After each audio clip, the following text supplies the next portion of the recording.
이재명 민주당 대표가 이런 거죠. 6.25 전쟁은 말이에요.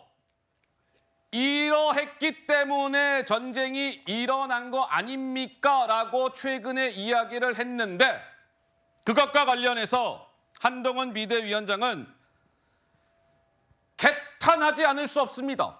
이렇게 비판을 했습니다. 두 사람의 목소리가 차례대로 등장할 겁니다. 들어보시죠.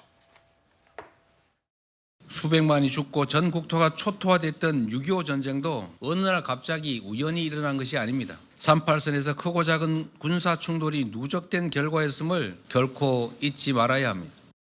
6.25의 발발 책임이 서로 티격태격하다가 어쩌다가 난 거다. 이런 식의 역사 왜곡을 공당의 대표가 한다는 것에 대해서 개탄하지 않을 수 없습니다. 우리는 책임 있는 정당으로서 민주당의 반성과 국민에 대한 설명을 요구합니다.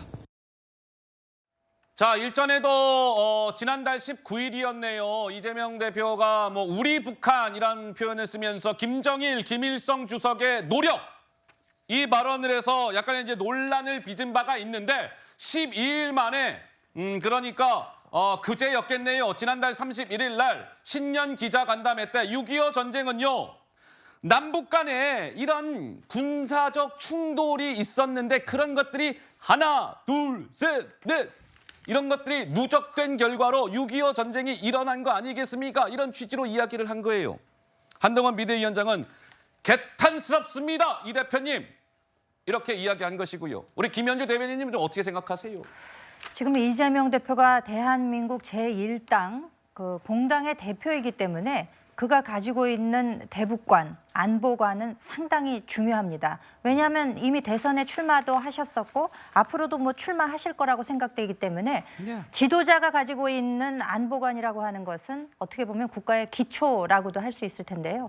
지금 이야기하시는 것은 전형적인 수정주의적 역사관에 근거한 것입니다. 그 6.25 전쟁이라고 하는 것은 누가 뭐라고 하더라도 김일성이 일으킨 것이 맞고요. 그 1950년에 스탈린의 승인 하에 마오쩌둥이 만약에 미국이 개입하게 된다면은 우리가 전력 지원을 하겠다는 약속을 받고 일으킨 것이라는 것이 그 구소련의 1급 기밀 문서들이 나중에 우리나라 정부로 입수가 되면서 이미 문서에서 확인된 내용인데도 불구하고 저런 식으로 자잘한 그 갈등들이 누적이 돼서 6.25 전쟁이 발발했다. 라고 하면은 김일성에게 책임을 회피시켜 주려는 발언이 아닌가라는 생각도 들고 우리 북한이라는 얘기도 했었고 그리고 선대 또 김일성, 김정일의 노력이 폄훼되지 않도록 해야 된다라는 이야기도 하셨었단 말이죠. 이거는 어떻게 보면 북한을 대변하는 관점, 북한을 중심으로 놓고 이야기하는 것이 아닌가라는 것을 굉장히 우려하게 한다는 점에서 이에 대한 설명은 분명히 있어야 하지 않을까라고 생각됩니다.